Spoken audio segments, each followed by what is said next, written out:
Sup guys, gonna give you a guide for Survival Hunter PvP in 7.0, and I hope what you take away from this helps you out and you'll realize how much fun this spec is. So I want to jump right into it, go over the talents, go over rotation, talk about the pet, and then hopefully at the end of this you'll figure it out a little bit more, want to play it a little bit more, realize how much fun it is, and then continue to play it. So for talents in PvP, I talked about this in my first video a couple weeks back, but I want to go over it again so I can condense it all into one video. I picked throwing axes for a few reasons. It costs 15 focus, which is less than Raptor Strike, which is 25 focus. Does 15,000 damage, and you throw 3 axes at a time, so it's 3 times 15,000. Again, does more damage than Raptor Strike. And it's a ranged ability. So off the bat, it's an amazing filler. For PvE, however, you might pick Way of the Mok'Thal. You might use Raptor Strikes to get your 4 stacks, and then dump all your Mongoose Bites. That's the whole point of that. It's to buff your Mongoose Bite.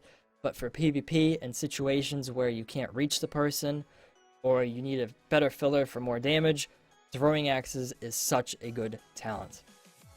Next, I like to pick Murder of Crows. Again, it's a damage over time for 15 seconds. The fights you have usually last that long, even longer. And it's a 1-minute cooldown, and again, it resets off of kills. So it's the same Murder Crows, hasn't changed. Really good for PvP and Battlegrounds. Snake Hunter might be good for PvE. It's a 1.5-minute cooldown, grants 3 charges of Mongoose Bite.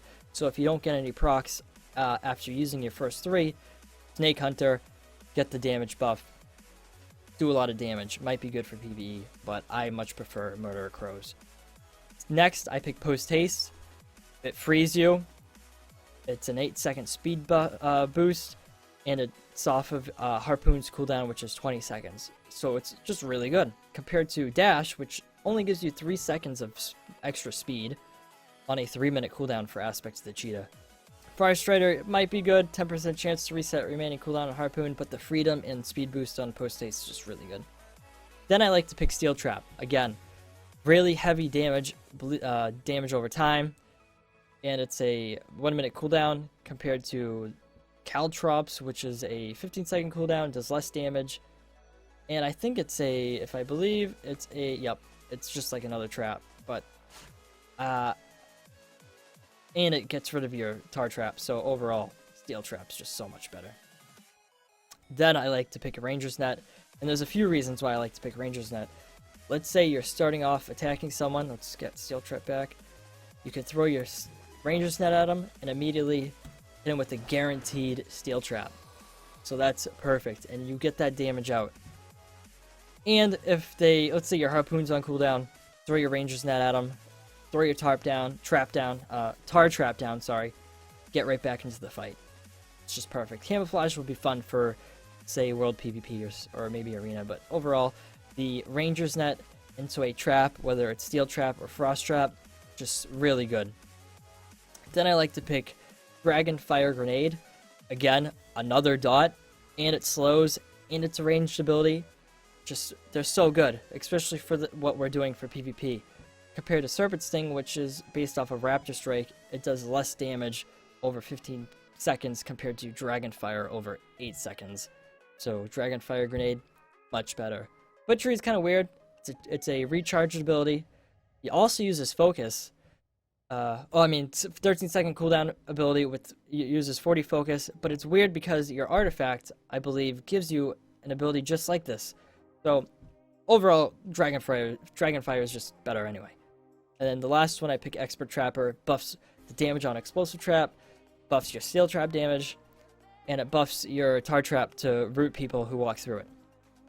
So when you get into a fight, the best thing to do is to use your ranged global abilities first, meaning your Murder of Crows, your Dragon Fire Grenade, your Steel Trap.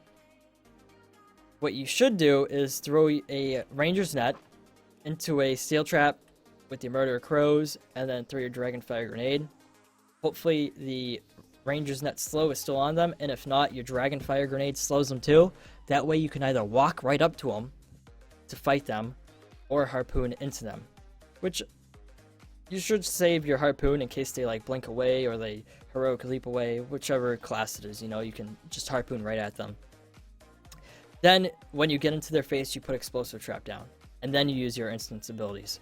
So it would look like this: Ranger's Net, Steel Trap, Murder Crows because it's the longer cooldown, throw your fire grenade, and then the slow should be on them still. Put your explosive trap down. So right off the bat, we just put 4 dots on them: Steel Trap, Explosive Trap, Murder Crows, and Dragon Fire Grenade. Now we can talk about the melee abilities. The whole idea is to utilize your Mongoose Bites correctly. Don't just use your Mongoose Bites because you have one, okay? So if I dump 3, 1, 2, 3, say I don't have the buff and I recharge one right here. So what is it? 10-second cooldown, and I use one. Well, I just wasted this buff completely. 50% increased damage. I could have gotten 3, stacked to 150% damage, had my mastery proc more Mongoose Bites, increase the damage more, and get maybe 6 Mongoose Bites in before I lose the buff. So the whole idea is to have your Mongoose Bites in stacks of 3, and then use them, and hope you get procs to use more afterwards. So let's start with a normal rotation. I like to start with Lacerate. It's a longer cooldown, puts the bleed on the person. Go into a Flanking Strike, use 3 Mongoose Bites, and then go back to a Flanking Strike. Flanking Strike also increases your chance of getting another Mongoose Bite proc, so it's really good to use right after you use 3. So you go in, Lacerate, Flanking Strike, 3 Mongoose Bites. By the time you get your 3rd off, Flanking Strikes back up. Sometimes you'll get a proc with Mongoose Bite, sometimes you won't, like I just did, and at that point you had a second or 2 seconds left of Lacerate. You can either fill with throwing axes or wait for your Lacerate to come back up.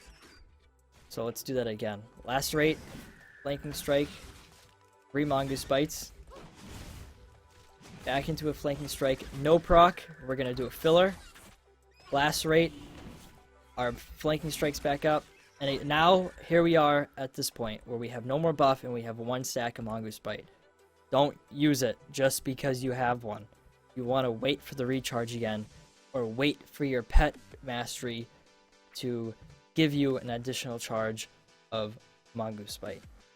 And at that point it becomes the filler game with Raptor Strike or throwing axes. This is when you don't use Mongoose Bite and you go to Raptor Strike. So Lacerate, 3 Mongoose Bites, Flanking Strike, Billet, Lacerate, Flanking Strike. I got no more procs. At that point, we can go back to Raptor Strike or Axes and then start the Flanking Strike and Lacerates all over again. And wait for our charges on our Mongoose Bite. So let's get the one last charge. And then we have to understand how to use Aspect of the Hawk. Or Eagle, I'm sorry. Aspect of the Eagle increases your pet critical strike chance by 10% and increases the chance to gain a charge of Mongoose Bite by 25% for 10 seconds. So you want to use Aspect of the Eagle after you use your first Mongoose Bite.